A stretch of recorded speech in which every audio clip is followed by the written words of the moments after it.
So there was this one time when I went to Vietnam on a really cool solo adventure, and I traveled the entire country on a motorbike, and I was coming up to this town called Dalat. It reminded me a lot of Europe, and as I was coming through, it was raining and pouring down with rain, and it was like really horrible. I was on the bike, all my shit was wet, and then we carried on going, and then eventually the electricals on my bike started fading, so I had no lights, and it was the middle of the night, and there was not many people around, and I had absolutely nowhere to go. So I was fucked, like completely fucked.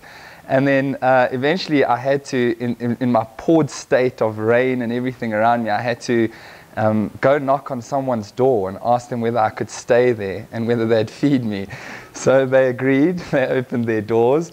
I went inside. They gave me a bed, which was like this really hard bed. It wasn't even a mattress. It was almost like a cabinet that I stayed on.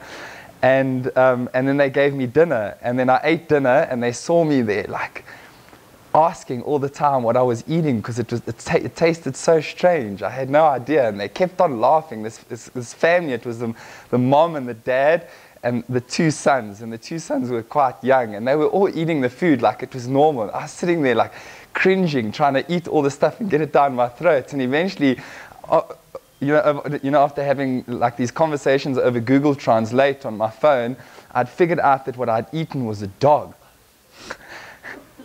And only afterwards I was like, damn, but that was crazy, man.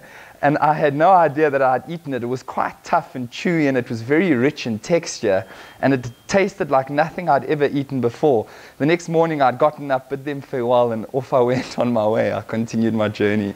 It's pretty fun.